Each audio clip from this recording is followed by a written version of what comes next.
Welcome to the show once again. This time around, we have another phenomenal special guest. We have Mitch Mathews in the house. How you doing, brother? Fantastic. Glad to be here, baby. It's so good to have you. So tell us a little bit about you. Where do you hail from? What are you currently doing? Just give us a little bit of background here before we get going.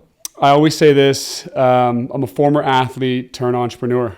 I'm originally from Oregon and came to Utah to play football at BYU. I grew up an Oregon Duck fan, but when my brother committed to play at BYU, I just wanted to follow him around. So we both played together at BYU for 2 years. It was the absolute dream. Married a soccer star at BYU, my wife, Maddie, and she kind of made me stay. So we're here now. And like I said before, former athlete turned entrepreneur. When you say former athlete, what do you mean by that? Because I know you're still super into the athletics. Still grinding. Yeah, and I even say still. I say I try to be a current athlete and entrepreneur as much as I was a former athlete. Fitness is a big part of my life. My mom, had her own fitness business, Pilates and yoga, and that's sort of what I've maintained is that sort of spirit. Fitness, working out, exercise has been a big part of my life. But the former athlete that I played college football at BYU. And then I played a couple years in the NFL as well, Chiefs, the Browns, and the Dolphins. And I never wanted to be that athlete that was lost mentally or physically after football. And so I want to come back and stay in peak shape, continue to push my body, because I feel like that keeps me at the peak mentally as well. Do you feel like that's where everything begins? If you get the 100%. Body right, the rest is right? Yeah.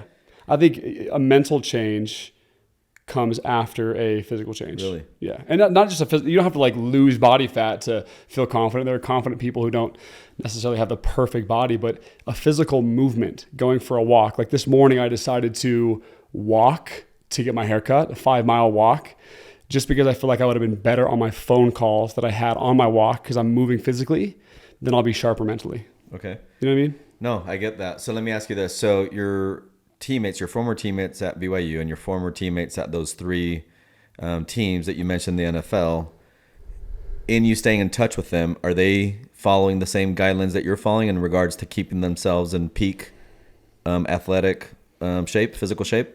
I would say that some do. Majority no, majority yes. I don't know. I mean, you see a lot of former athletes, they still look really good, like they still got that size. They still could probably, jump up and dunk a basketball. I just think there's something about the space that I'm in, sales, leadership, entrepreneurship space, that I feel like if I keep myself peak physically, then I'll stay peak mentally. If I was to be radically honest, I don't think most athletes take care of their body like they should because of how well they've been trained. I mean, we had the best nutritionists, the absolute best. The best nutritionists, the best coaches, the best strength coaches, the best flexibility coaches, the best everything. So we have all the tools. So guys that aren't coming home and keeping that, I think it's kind of a shame, because you have so much knowledge. Why not, right? But I feel like mentally, people after the high level of sport, they mentally take a farther leap downwards after sport's over because they get so lost. And I think most people see that. You think of former athletes, they don't know what to do with their life post-football. And that's what was a challenge to me was I don't want to lapse in my life. I want to actually, for all the people that knew me because of football, I want 100 times as many people to know me because of my accomplishments after football, Yeah. So it's been a challenge to me to stay peak physically and mentally as well. Okay. I wonder if some of these athletes, it was so strenuous, it was so robotic, so mundane, that once they get out of that program, they're like, oh, finally, I never want to that for sure. Yeah, I never want to hit the gym again. I never want to hit the pool again. That life was so hard. Now I'm finally free, and they just let themselves go. Yeah. And by the time they realize they shouldn't have done that, it's just hard for them to maybe get back in. Yeah. Well, it's much harder to get in shape than it is just to stay in shape. Because I heard Michael Phelps, after he retired, he's like, I never want to see a swimming pool again in my life. Yeah. Because it was so hard for so many years. I kind of feel the same way with football. People ask me every single year about this turkey bowl. I can't even tell you. I'll get more text messages the week before Thanksgiving about this turkey bowl to go play. They want the ringer on their team. The last thing I want to do is go play at a turkey bowl. Just because I don't know what it is. You've played that so much, you've sort of maxed out there. But I think it's healthy to reinvent yourself. Yeah. And I'll go a layer deeper, is the person that I was when I was playing football. This is the mental side of things. I was super aggressive. I was borderline mean. I was egotistical. I was selfish. I was a different monster. Like you had to be? Oh yeah. To be in that. If you look at those qualities, those things serve and make great athletes. Sure. Look at the great athletes. A lot of them are like that. And that served me then, because in football, it's a zero-sum game. There is a winner and there's a loser, right? And so if I was to take those things and bring them into what I do now, I'd be a bad father, a bad husband, a bad leader, a bad entrepreneur. And so I've always been really big on recreating yourself.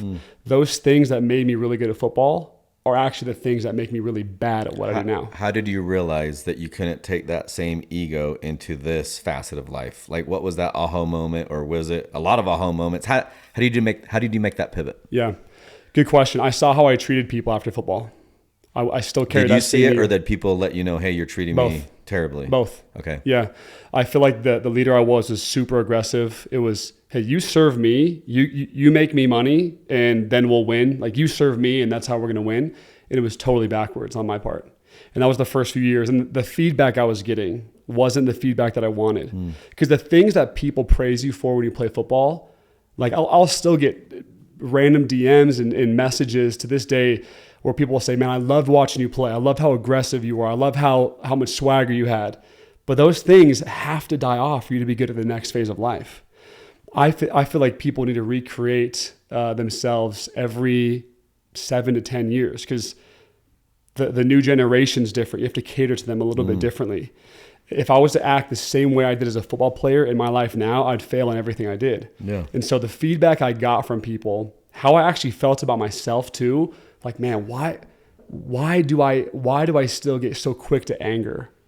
But I did that because that's what protected me in football. If someone else won, just get angry and then you'll go win. That's just not how it works anymore. And so to answer your question more specifically, like, how did I know that I needed to change? It was the energy I felt. I felt like I was putting people down too much. I felt like I was just leading off of anger and this zero-sum game of if my business is, or I'm going to win, someone else has to lose. And not only do they have to lose, I have to talk smack to them while they lose, like what serves you in football, to really put your foot on someone's throat, right? That was the old me. And so I've really had to create myself out of necessity. And I felt the energy in the last probably 1 to 2 years. I've become more inviting, become more of a magnet to people, and drawn people in, instead of just thinking I'm better than everyone watch me. Because you can't win alone in this game of business and entrepreneurship. So to me, it was a need to change. And man, I'm glad I went 2 feet into this next thing, because I'm so glad I've made these necessary changes. Do you feel Maddie helped you a lot with that process? Yeah, because Maddie, great energy, great spirit, and great vibe. She helped me realize she came from that same industry. Yeah, totally. Like high level soccer player, D1 program, BYU, right? Fortunately for her, she's such a freak athlete. A superhuman athlete that she didn't have to try. For me, I was the, undrafted white guy, the barely recruited kid who had to make his way and really had to bully myself into that starting spot and show everyone that I got that starting spot. Forget everyone else. It's about me. And like I said before, that's what you're trained to act like. You're trained to be a killer. You're trained to make people losers and make yourself a winner. That stuff does not work after football. So I think a lot of people, and this just popped into my mind, a lot of people think that people that come from the sports world, like the high performing sports world, it's going to make a good entrepreneur or make a good business person because, man, you have so many good skills. Sure. In a lot of ways, it's the actual opposite. You actually have to kill that old person and those bad qualities, recreate yourself, just take the good qualities, and then present all those to the next 10 years of your life. There's a lot of good things I learned too. Don't get me wrong. I was around the best coaches in the world, the most confident human beings on the planet, in my opinion, are NFL football players. And so I was around the best, most confident energy, and I can take that, but how I present it to others it should be in a selfless light. It should be in an inviting light. because that's the game I'm in now, is leadership and entrepreneurship. Who was your? That make sense? Yeah, makes perfect sense. Who was your favorite teammate in the NFL, if you have a favorite or a couple favorites, and why? I mean, this is perfect because it's right now and it's trending and it's hot. But I loved Travis Kelce's swagger. I can remember specifically messing up in a practice and not running a route perfectly, and he came up to me, put his arm around me, and just took the time to coach me up. And at this point, he's first team All-Pro. But just to see his overall exuding confidence in himself, that confidence, man, it allows him to play at superhuman levels, you know? I mean, I was roommates with Tyreek Hill my rookie year. We were both rookies, actually. And he's the most superhuman human in the entire planet. So that's in terms of football, but I love the way Travis Kelce plays the game. He's reinvented the position. I love his swagger. I love his competitiveness. And it was a good time watching him, for sure. Okay, awesome. How about at the college level? Who are some of your favorite teammates? And are some of them still playing? I don't know if I can say I had a favorite teammate, because I had so many amazing teammates in college. And by the way, BYU has an amazing presence right now in the NFL. That's crazy. How many? Do you know? I have no idea how many. If you were to guess, because I started counting the other day, what would your guess be? 20? That's crazy. But I mean, we that's like, insane. Bona fide, like you look at Fred Warner, he is the best at his position. And he has the respect from the best, saying, this guy is the absolute best. You have Taysom Hill, who's completely reinvented himself. He was my quarterback for 3 years. By the way, he is like, I never let anybody ever say in that locker room they were ever a better athlete than me. That was always like, I mean, everyone should say that about themselves, right? But the only person everyone openly admitted was a better athlete than them was Taysom Hill. There was a time, this is no joke, true story. We were in the training room. Every practice, you had to get your ankles taped. That was a rule. And we were getting our ankles taped, and Taysom, his calf was sore or something. So he's like massaging his calf, and the doctors are in there, and he's like, hey, doc, my calf is killing me. Like, what's going on? So all the doctors come over, and they're looking at him, and they're just touching his calf, which, by the way, my thigh, my ass cheek is one of his calves. Yeah. And so they're looking at his calf, and they're poking out. They're like, what is this huge, like bump on your calf? He's like, I don't know, but it's kind of sore. And they started doing some more digging. They're like, dude, you have like an extra calf. Like they thought it was like a hematoma. They thought it was like a torn muscle, like regrowing wrong. He flexes his other calf, and he's got the same, it's a calf's calf. There's a calf on his calf. Like it's this extra bump that no one else has. He's also the guy that 4 months post ACL puts 650 pounds on his back and like up and down squats it with a giggle, right? And the coaches like pull him out of the squat rack to make sure he doesn't do any more just in case he gets hurt. Just insane athlete. But I play with a lot of great players, a lot of great coaches. But what Fred Warner's doing right now in the NFL, oh my gosh, it's insane. And I love him too as a person. Oh my gosh, it's unreal. Yeah, I love that. So now let's talk about your life post NFL, post BYU. By the way, when did you get married? 17. So were you still playing college? Still playing pro. I was on the Minnesota Vikings. This would be a good segue. So in 2017, before 2017, my life was great. Like I played college football, excelled. I was in the NFL. I was on the Minnesota Vikings. Things were awesome. I had gotten hurt a couple of times. I got hurt when I was on the Browns, hurt my hamstring. But I was playing in the NFL, getting checks from the NFL, like living my dream job. Like it was bliss. It was amazing. I remember my first week in Kansas City, though, I got a call that my mom had terminal cancer. And that rocked me because she was my everything. Still is. And things started to change for me when I heard my mom got cancer and it's terminal, and I got cut a couple times, which not being wanted on the football team was never a feeling I had before. Middle school, high school, college, like we like you, but it's not the right fit was never even anything that I heard. And so in 2017, I'm engaged, and there's about a month until my wedding, and I get another call from my mom to meet me at the house. She just had a doctor's appointment, and the doctor's like, look, Lisa, you have a month to live. And she's telling us this. I'm back home training in Utah, getting ready for camp in Minnesota. And we're all sitting there. My wife, or my fiance, is sitting there, and she's like, well, we have our wedding in a month. Like, let's move it up so you can be there. She's like, no. My mom's like, no. I'll be totally fine. I'll make it. We'll stick it out. Like, we'll do whatever we can to get me, like, just prolong my life to get me there. And the wedding's getting closer and closer and closer. And you can tell physically every single day there's a massive decline. And we knew that she was about to go. The wedding's like a week out, and it's pretty obvious that we have a few days left. And she passed away just a few days before the wedding, which is just insane.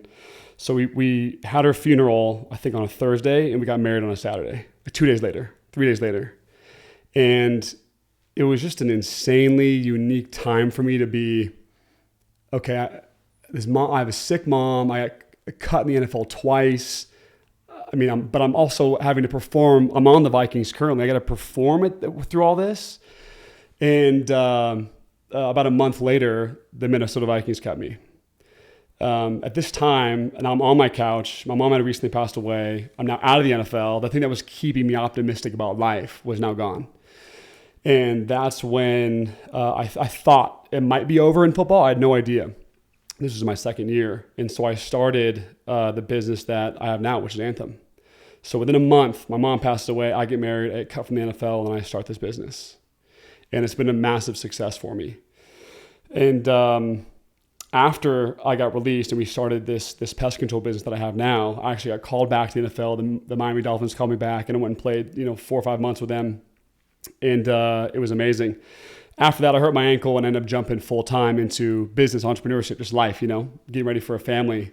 But that moment, that year, or actually, let's shrink it, that month where I had my mom die, getting married, getting cut, getting repicked back up, starting a business was so formative.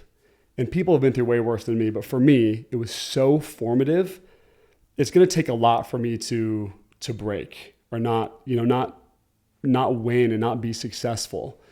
And it was also, we talked about this earlier, but it was that moment as well that I realized that my energy needed to change. It needed to be more giving, more selfless. That was like the beginning of it. And sometimes you have to just get crushed to really find out who you are and who you need to become to make the next 20, 30 years of your life great. So it was formative, man. It was crazy. And like I said, so many people who go through worse things than me. But for me, that was rock bottom for sure. Losing your dream job while staying positive and getting married, while losing a mom. When I was a kid, man. I was 25. And it was formative. And I look back now, and of course I would change some things that happened, but I can't. And so what can I do about it? I can tell the story. And I can be great through business. I can be a great dad. And I can be so abundant and giving and selfless that people hear my story and they think that they can change their circumstance as well. You know what I mean? No, I love that. So. No, I mean, listen, that's just life, right? So life is happening for us, not to us. You just have to embrace what life is bringing our way and make the very best of it. And if we want a life of no challenges, we're not really living. I mean, you know this, your comfort zone is your danger zone. If you stay in comfort, you're already dead. Anytime you leave comfort, you're first going to deal with fear. You got to learn how to dance and deal with fear. It's never going to go away. It's just going to have different ebbs and flows and different shapes and sizes. And then once you are able to dissipate fear, then you can get into the learning zone of life. And after you're learning and everything, then you can finally get into growth. But a lot of entrepreneurs, a lot of people think that it's just this vertical climb to get to the top, and it's not. It's a ton of disruption. It's a ton of fog of war all the way through. Yeah. And then when you think you've arrived, you realize I'm nowhere near where I need to be. Yeah. And that's just the beauty and the essence of life, right? Yep. No, so, what's interesting is you had part of your life expire with your mom's passing. Big mentor. That's your mom. I lost my mom less than a year ago. Like, big, massive defining moment. I don't care how elderly our parents become, when they pass away, it's crushing. It's crushing, and it just represents a lot, right? But you had the end of that life, if so to speak, physically, and then a new beginning with your marriage within just a few days span. Days, dude. Days. Like, how do you even begin to work through all that when you have that crazy event with your mom's passing, and then another crazy event with Maddie getting married, and then all the other things. So maybe, and even the death of like what I thought was the NFL. Yeah. It could have been the death then too. So I know it's all formative, but tell us your number one lesson that you learned going through that in that 1 week span. I remember specifically getting just hit with this lesson. I don't know where it came from, probably God. But I remember thinking like, this is the moment or the time period where you're going to create such an epic story, comeback story, rock bottom story, whatever. This is the time where you're going to create such a massive and important story for everyone who's going to hear it. And so the more success I have, the farther away I will be from rock bottom, which the bigger that gap is, the better the story is, right? And so I feel a big duty to have more abundance, more success. So you welcomed it. Like you embraced it. You saw it as I embraced it because I had moment. to, Yeah. right? You know, it was there, so you're going to be like, hey, I can't get rid of this thing. Like, it is what it is. Right. And listen, like I specifically remember I was on an NFL team. You can't let anything fall to you. You can't miss a workout. You can't miss anything. And I remember my mom passed away in the middle of the night. And so obviously we're up, just tears shed, hugs, family, all that. I had a workout at 6 a.m. I got 2 hours of sleep. I got up 2 hours later and I went and worked out. And I remember I worked out with Jordan Pendleton. He'll tell this story all the time too. I'm like shedding tears, dude, wiping them off, then hitting a ladder drill. Then I'm under the bench press, just like hitting tears. I think at one point he was crying too. Just two big ass dudes just crying. But like, there was no choice, I guess, for success. It was like, I have to do this. And so I'll go a step farther. About 2 or 3, 4 months after she passed away, I was fully into the business, which was the pest control business that I started. And I'm still in tons of pain. Pain from football, pain from the ankle I just busted up. That was the biggest reason why I said I'm fully done. Pain for my mom still. And I started this business and I knew that I had to wear the salesman hat. And so I wanted to come and make a massive splash in this industry. And that's actually when we met up. So we actually met like a couple months after all this went down. And I was asking Jeff for advice, but I put on the salesman hat and said, okay, I'm not going to let tragedy, and I'll flat out say failure, because my goals were to play in the NFL for 10 years. So I didn't. So I guess you could look at that as failure for goals. I didn't do those things. I was hurt. I was busted up. And by the way, when you get cut from an NFL team or you stop playing, it's not like just you know about it. It's like millions of people know about it. Twitter knows about it. Yeah. Everyone knows about it. Everyone's texting you asking what's going on.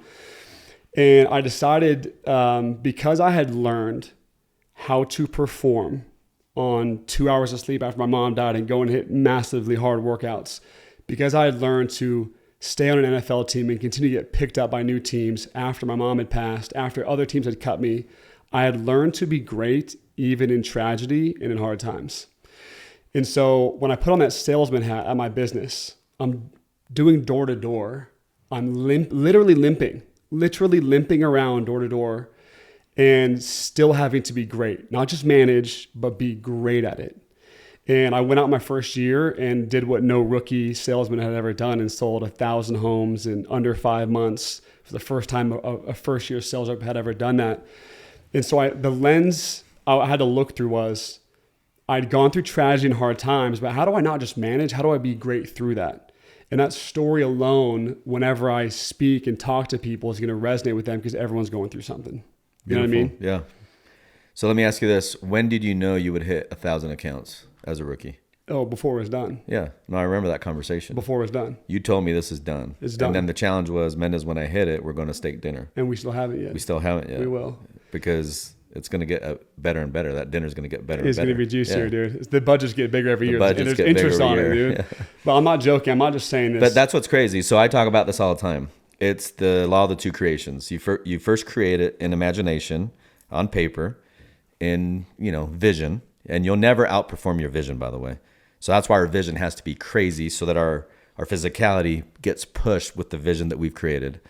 The second creation, first one being vision, second one, actuality, doing the work, brick and mortar, making it happen. But you knew before you even deployed that summer that 1,000 accounts was in the bag. and you created a system in your mind. I'm sure you created a system In of reality. what I'm going to hit every single day, and you made it happen. And, you know, the show is called Live Life by Design, Not by Default. That's a perfect example of what we need to do so that we can live the life that we truly want to live. Mm-hmm. There's sayings out there that state that people spend more time planning their vacation than their life. I feel it's true. So you're definitely a great example of living your life by design, not by default, and seeing what needs to occur before it even occurs. And the design was so, and this is for the 1,000 accounts, the design was so rigid. It was 8.59 services per day. It was 117 days. So you knew exactly. it to the last I decimal still point. That was 5 years ago. I still know what it is. It was 211 sales per month. I still know them because they were so seared in my mind. I made my dad quit his job and come be my technician so I can ensure the quality of service. 100%. Wow. And so I made things happen so that I could, part of it was all selfish too. I had to prove to the world that I was somebody. You know what I mean? Which is also being selfless, because you put yourself in a position where you can be an example to others to inspire and help out, so forth and so on. Leadership is influence, nothing less, nothing more. Yeah. So if you're not hitting those accounts, you can't serve the people that you want to serve. Right. So I think it's definitely a selfless act. Yeah. And I'll say this, the person we all will be in the next 10 years is the habits you have today, the food you eat today, the people you're around today, the people you meet today, your exercises today. That's who you're going to be in 10 years from now. Okay.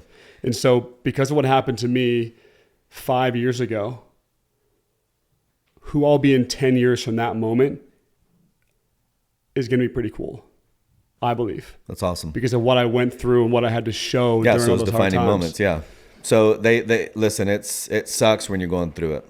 Yeah. But now you can look back at those opportunities and you can be grateful that you had them, because it's that refiner's fire. Mm-hmm. Like, it's really turned you into somebody really special, and you're battle tested. Like, if everything we do in life is just easy and there's no trials or tribulations, there's nothing worth writing about or talking about or podcasting about. Yeah. So, I'm with you there. Let's pivot here. So you're way into health, fitness, etc. You're actually the one that inspired me to start using my sauna that I think I've owned for like 3 years. My kids have used it forever. And then you and I were having a conversation. I'm like, I have one, but I don't think I've ever used it. Insane. So talk to us about what we know that you're in the service industry. Yeah. You have a company called Anthem, and I think you just recently had an exit, right? Successful exit. Partial exit. So you're still on the cap table, still running the show. But congrats on that. Thank you. And then talk to us about, don't you have something in the works with the sauna business and health and all that? So something's in the works, but this is what we're going to do. In 2 months from now, I'm coming back and I'll share in massive depth. Yeah, just share whatever you can. So I'm getting into the health and wellness space. America is so far behind on the health and wellness space. Far behind. Who's ahead? If it's not America, you go to Japan, you go to Europe. People care so much about their feelings. Life over there is not about how much stress you can tack onto yourself, right? So the chronic stress in America, the depression, the anxiety, the overall just health that we're in. Okay. There's a reason why ice baths have come up. It's not because someone made a trend. And you were doing ice baths before ice baths years were ago. Cool. Yeah. Years ago. Yeah. And I feel like the world in a way is sick mentally. And the world, God, earth, universe, things are surfacing, not because it's trendy and cool. They're surfacing because we're at a critical moment. And so I'm seeing that trend of so many other countries and continents being way ahead of us in the health and wellness space. And I'll tell you a story. 3.5 years ago, me, Jesse Itzler, Lewis Howes, Mike Posner, Aubrey Marcus, Steve Weatherford, a bunch of rad dudes. We went and spent 10 days with Wim Hof, the Iceman, at his house in Poland. So there was 13 of us guys at Wim Hof's house in Poland doing ice baths daily, 10 minutes up to your neck. We're jumping off cliffs into freezing cold water, where we did a 4-hour snow hike, clothless, only shorts and boots, that's it. And Wim Hof taught us how to be superhuman. And he taught us that there's so much more out there in terms of mental health and physical health. And I remember being in a conversation with Jesse Itzler and a couple of guys as we were coming home off this mountain and saying, it's a shame that it took 13 Americans to go to Poland just to get hot and cold and feel these things. Why aren't there way more people doing this in the States? Why isn't this a common practice?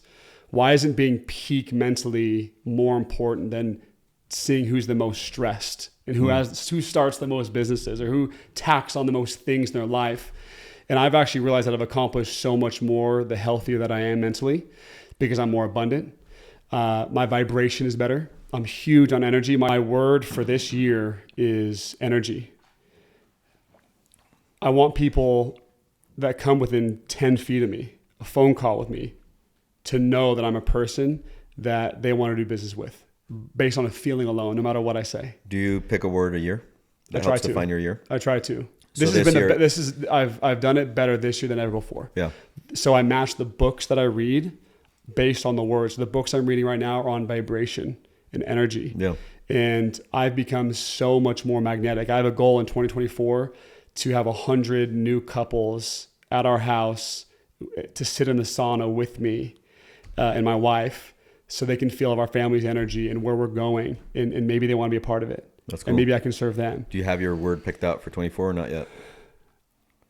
I guess I started the vibration word halfway through this year. So let's go a year and a half with it, end of 2024, Yeah. because honestly, it served me so well. That's cool. The vibration, the energy, I can tell a lot more people want to be in my circle than ever before. Because remember, I came from the ego world. I came from the you lose, I win world. And that's what I carried with me for the last 5-6 years. That's the old me, man. That's completely changed. And so I'm building a lot better relationships with people. And I mean, last week, I put Jeremy Andrus on the board at my company. Jeremy Andrus, the CEO of Traeger, he's one of one for me. One of one. And those things don't happen unless you have the right energy, unless you have the right purpose in life. If I'm a money grabber, if everything's about me, if everything's about how much I can shine, people just, they separate themselves from you. Yeah. And my superpower is being a super connector. Wow. And using that with the creative side of me in business. I need people because I can't do much by myself. You've taught me a bit. Yeah. So how much time should we be in saunas and at what Fahrenheit? The hotter it gets, less time you have to be in. Okay. Similar with the cold bath, like more colder it is, less time you have to be in. If you can be in a sauna every day and you have the means to that, do it. If it's 170 degrees, you can probably be in there for 45 minutes. It depends on the mode. If you only have 30 minutes, crank that thing up and you're by yourself, toughen it out, get the benefits, maybe just 10 minutes. But if I have a couple over or I'm doing it with other people, I actually enjoy being in the sauna for like 45 minutes. Wow. Because the best conversations happen when you're in a sauna. Okay, so 45 minutes at what temperature? 170. Okay, what about 190? Because I do mine at 190. 190, a good 20 minutes is 20 minutes just is fine. Good. Okay. But if you want to, if the intention of getting in the sauna that day is to have the best conversations, a business meeting, be creative. You do your business meetings in the 100%. sauna. That's awesome. 100%. Okay. I'm getting a sauna in my backyard. It's like it's the cost of a freaking house in 2020. I'm investing in it as my connection machine. You're saying that it's going to cost you that much? It's a legitimate it's a building. It's like. Can you tell us ballpark of how much it's going to cost you? It's 70 grand. Okay. To put in my backyard. Yeah, that's not a small number. I'm not joking you. I did it because I'm going to be able to create a space, my wife and I, in that backyard where people want to come and be. And we're able to chemically connect through serotonin and oxytocin and dopamine. Oh, wow. When you have those things elevated, it's like a sale. When you can raise those chemicals or bring out those chemicals in other people's minds, the best conversations happen. And so I always try to be in a sauna with other people. And if I can turn it down a little bit to be in there with them longer, you're more creative. Wow. You're more agreeable. You get to know each other better. So board meetings are happening in the sauna. 1,000%. So Didn't you go to an event where there's this massive sauna? There's a DJ and everything. Yeah. Tell me about that. So that was Jesse Itzler's and Devin LeVake's event. It was called Running Man. Maybe tell us who Jesse Itzler is, because that's a big name. Jesse Itzler's a very big name. Some of the best energy in the world. He's married to Sarah Blakely, the female billionaire, and he's got a myriad of other successes in his life. Former rapper turned entrepreneur. And he went to Poland with me. That's where him and I really connected. I look at him. Part owner of the Atlanta Hawks. Owner of their family is the part owner of the Atlanta Hawks. Big time guy. And by the way, Sarah Blakely is one. I mean, she's insane. We can go on for days about her. But him and I are buddies. I look at him as who I want to be when I'm 50. And I think he looks at me as who maybe he was when he was my age. And so we've connected that way. And he has been a very big advocate for saunas. And so he put on an event called Running Man. It's like a derivative of Burning Man, but for runners. Okay. And they built a 100 or 200 person sauna. It was the biggest sauna ever made, I think. And like a temporary setup? Temporary setup, okay, yeah. Not permanent. Like a pop-up type thing. Okay, got it. But I mean, it was full structured. I mean, there's benches everywhere. And where was this? This is in Rome, Georgia. For this big event. Yeah. And that's where he lives, in Georgia. Yeah. Yep. And sauna has been a massive part of my life, but so is cold. So the contrast of back and forth. So, and I've realized that two things. When you do hard things with people and you heal with people, sauna is a healing modality. When you do hard things with people and you heal with people, you're chemically bonded for life. And so the more hard things I can do with people, whether it's 29 that Everesting event, whether it's a run, whether it's or playing golf with me, playing golf with you, it's tough to watch. Just kidding. But if you can do hard things with people and heal with people, there's chemicals that are present that attach you for life at a deep level. Interesting. So nothing's surfacey. So your ability to connect with people, start more businesses, do more things, be more abundant, it all starts with that chemical connection. So how long was this sauna thing, this event? Like, how long were you guys in the sauna? Oh, we were there 6 times a day. We could go in for 10 minutes, so you go to the cold, go hit a run, go do your thing. It was like a big wellness event. And maybe this is asking which one of your kids you prefer, but do you prefer the cold therapy or the sauna therapy? Oh, sauna's the best for sure. Really? Yeah. It's warm, it's cozy. What about the benefits? Are they equal or no? They're equal for sure. Really? In their own way. Yeah. I mean, so I don't have to go through the pain of freezing my tail off. I can actually get those benefits through the sauna. No, they're different. They're different benefits. Okay. A lot of similar ones, but if I was to give someone a perfect morning, I would say give yourself an hour and 20 minutes in the morning or whenever you do it. Get a 30 to 40 minute workout, and then do a 20-minute sauna, 3-minute cold bath, 20-minute sauna, 3-minute cold bath. I haven't found a way to feel physically better, which translates immediately to being everything mentally else. better. Yeah, exactly. That's interesting. And so sauna, it's a cardiovascular exercise. The best thing you can do for your sleep is to get in a sauna. So your morning routine starts the night before. Of course. And so if you're in a sauna the night before, you sleep better, which means you're more productive the next day. And so sauna is going to be pivotal for your sleep. Okay, how about the temperature of the water for the ice bath? What should it be? It can be anything below 55 is going to work. What's ideal? Yeah, I would say if you're 45 to 50 degrees for 3 minutes a day, prime. The official number is 11 minutes a week has been proven to be the minimum you should have of cold bathing. So 11 minutes a week. I forget who said that, but some doctor that recently came out with this, but 11 minutes per week.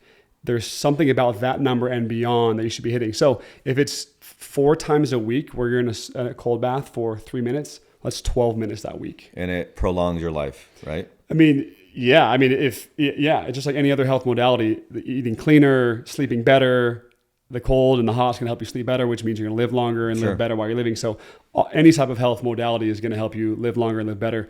But in terms of brain fog, in terms of energy levels, if you do anything cold shower, cold bath in the morning, what you realize is you're not going to have that 3 p.m., 4 p.m. lull. Mm-hmm. You're going to be at a higher energy that stabilizes for longer. Yeah, so, what I heard about caffeine, by the way, just last week, somebody was talking about it. I don't know all the science behind it. I'd have to Google it. But essentially it says that people that are taking caffeine, you're not really having your body receive more energy. you're just silencing your neurons in your brain That make you feel sleepy. that say you're actually not as tired as you are. I'm just tricking you. So there's no real like increase of energy. It's a increase or decrease of your brain cells telling you that you're actually tired. Yeah. I found that to That's be true. very interesting. I found that out recently too. Yeah, man, caffeine is one that I've gotten in after sports. Never took a sip of caffeine during sports. But it's almost like you love it. You're kind of hooked on it. It's part of it. It makes you get that little bit of a boost. But it's not serving you in the long run. Yeah. You know? So really quick, Wim Hof, the goat of ice baths, Look him up. Iceman, etc. I've actually done some work with him like early on in LA. Really? And it's the highest high I've ever experienced in life. It's insane. And by the way, don't forget the breath work. That's like where he really began, is the breath work. Incredible. So he did breath work with us in a big auditorium. There's probably 1,000 of us. And we were all just like, you're high as a kite. This is insane. You are high as a kite. So let me ask you this. With all the training that you've received being in Poland with him, when you do an ice bath today, do you have a method in which it doesn't feel as painful for those of us that are starting out in that journey? Yeah. The key is how quickly can you find calm in the chaos? There's a metaphor to that, and there's the real physical piece of that.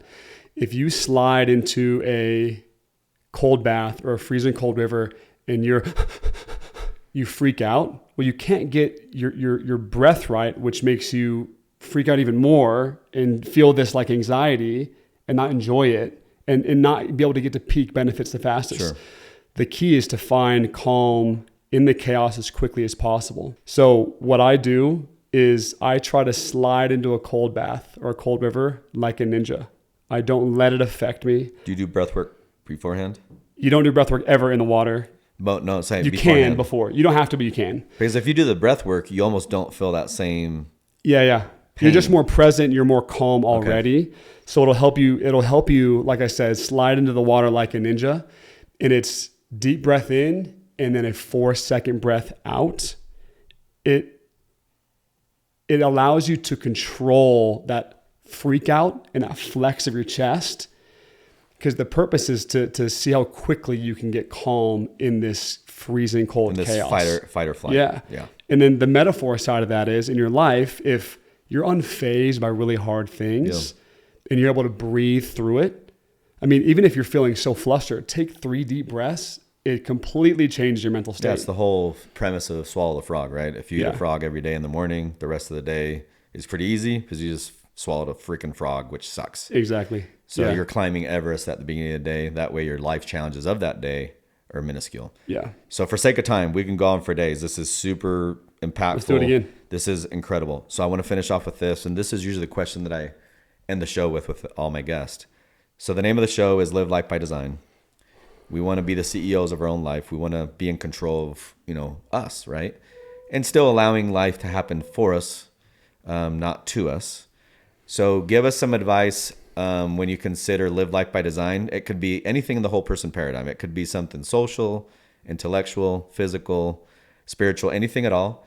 Just give us a send-off, a takeaway that we can enjoy of anything that you learned throughout your life up to this point. First thing that comes to mind is I'm an insanely good copycat, like the best. Still like an I'm artist. the GOAT of copycat. And what I mean by that is I know my weaknesses, I know my strength, and I will make sure that Jeremy Andrus, CEO of Traeger, and I go on a hike every 2 months. I'll make sure of it because that hour with him changes me until the next 2 months comes up. I'll make sure that Jesse Isler and I talk often. I'll make sure that you and I hang out, Casey Ball, we hang out. I'll make sure that there's not a week that goes by where there's not someone that's incredibly talented, incredibly special in my life, because there's just osmosis of energy. There's osmosis of story and energy and self-belief that comes by putting yourself around those people. And when I say putting yourself around those people, a lot of people think that I get into the same room as people because Mitch played, college and NFL football. People know his name. That's why he's able to get there. But daily, weekly, I have a massive list of people that I want to meet, have met, going to meet, who I'm reaching out to this week that I can spend time with. I have a list of who's going to be in that sauna with me. When I launch this next venture, I already have a list of who's going to come in there so that I can have connected with thousands of people here in the state and beyond that'll protect my goals and ambitions because they're such special people. And so whether you're a former athlete or not, whether you think you have a name or not, whether you feel like currently you're nobody, force yourself to be at the right table with people. And if you don't have a chair at that table, then build one, do something cool enough to be next to those people. Find a way to serve that person who you want to be like. And so to clarify, I'm a copycat by just being around the people with the energy that I need to go accomplish my 20-year vision. Love it. Typically, they're a little bit older. Have you read that book, Live Like an Artist, or Steal Like an Artist? Sorry, I haven't, but I will now. You should read it. Essentially, what it states is there are no original ideas. Yeah. You've taught me that. Yeah, everything that is being said has already been said. Yeah. So you have to steal like an artist. It's okay. Yeah. It's not deliberate stealing, but it's just using and leveraging ideas that our ancestors have provided us and just making things better. Yeah, it's called rip off and design. Yeah. And then I believe wholeheartedly in your power proximity. I believe that we have to be that person that people want to be around so that we can be around those people that we want to be around. And I'll also say this too. So many people, and I'm specifically talking to Utah. I feel like there's a lot of Utah listeners, but beyond that, just because someone has a ton of followers, they have the loudest, most like alpha voice. Sure. Just because that person's flexing the cars, whatever. When I say be in the same room as people, it's the right people for your ambitions and your goals, right? Yeah. Like find the people that are one of one for you, not people who you idolize their toys on social. Find people that energetically they're one of one for you. And that energy will be right. If you're just trying to get in the same room to shake hands and slap ass and try out their toys and stuff, it's just fake. And you'll realize it's fake. And you'll realize that they don't want anything to do with you. You really don't want to be like them, but you thought you did because you saw them on social balling out or whatever. Energetically find the people that you're around them and you say, that guy is who I want to be. And I'll give you an example before we end. As I just am doing life, and then I go spend an hour with a guy like Jeremy Andrus or a guy like Jesse Itzler, and I can name 50 people, the right people. They sober me up like I've never experienced before. Because we get caught up thinking you want certain things because you see the flex and you see the people succeed and you see all the signs of success. And then I'll go spend an hour with Jeremy Andrus, and it's the most humbling, energy aligning hour that I can have because I'm like, that's the guy I want to be. And that's formative. So when I say get around the right people, test people out, man. Get around them. And if it's not the right vibe, then don't think you have to be friends with that person because you want them to post about you. It's getting around the right people that are energetically aligned for your 10, 20-year plan. Okay. Love it. Beautiful. Thanks for being on the show. I loved it, man. Let's do it again. Tons of nuggets, tons of takeaways. Live life by design. Much love. Thanks for being on. Kidding me? Had a blast.